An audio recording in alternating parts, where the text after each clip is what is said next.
Đó là mẹ của lấy nhia là in đúng là. Đó là mẹ in đúng của lấy nhia.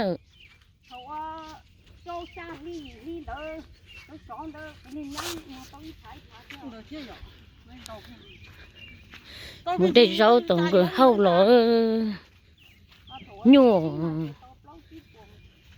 Có bao lâu nhá, có loài cái to, cái to. Nó cũng lọ cái tao cái to. Cũng nhớ về chơi, cũng cho về chơi có thứ chỉ tuổi có chơi. Bé mà chỉ cũng chỉ khổng to này là nó mà cũng khổng nè. Cũng nhớ cái sầm phò hơn có thứ chỉ tuổi cũng lộn là non chơi số có một tuổi ha. Chỉ tuổi. Luôn bỏ à trong nhà nó ha.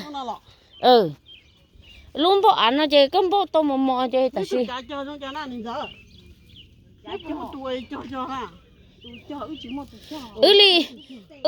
Mua lú cho.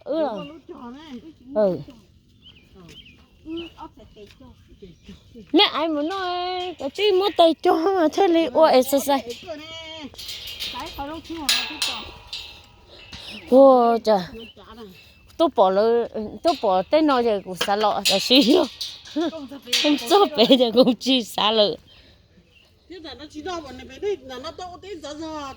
Giờ cơ. Ô. Muốn mua đấy muốn tới na. Ô bé. Giờ cơ. Ô. Ô tên nó. Wow.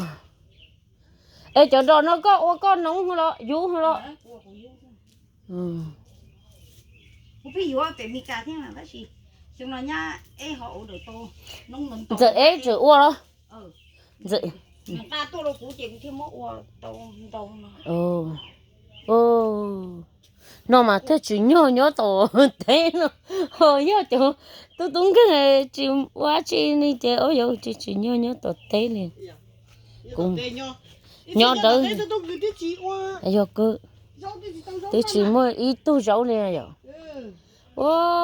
Nó khá chào trả lưỡi cho lưỡi lỗ xa lỗ hơi chỉ cho rau nó khá tiêu. Cái cho rau đi nó ta chỉ nhẹ này. Nhẹ. Chỉ nhẹ cho rau nó. Có thể cho ở tủ giếng nữa chứ giờ. Giếng nó phóng nóng này tuôn. Cái còn như nóng. Nhá, phần đây nè, đây gì nó nè, dốc qua nè. Có chi kia. Đây à, chẳng lâu á. Chẳng lâu. Cứ nó có đây. Nó thì đây à. Nó cũng mà. Nó đây thế mà nhá tu. Cái gì đây. Ủa đi mà.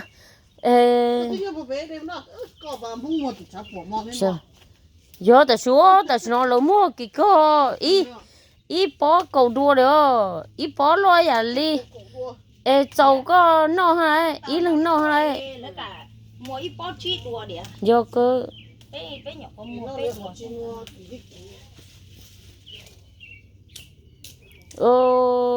bỏ tên nó ha nhưng thử cử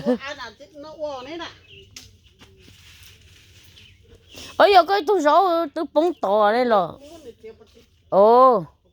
sao đây có tôi rau nữa chả có chỗ rau chín lia rồi rau chín lia nó nữa chưa cá đâu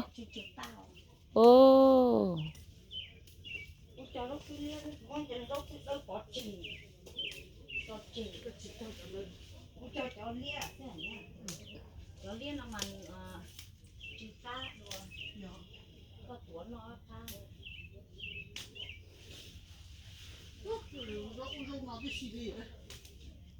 lúc trên nào bây giờ rau tôi tả bỏ tới nó hơn chả nhá con nọ đây thế mà nhá tu ôi yo cái liều ta kêu với một chút cái chút đây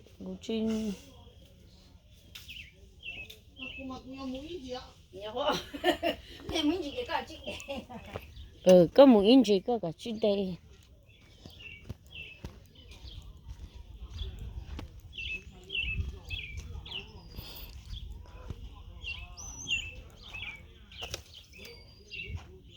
khi thấy nó ta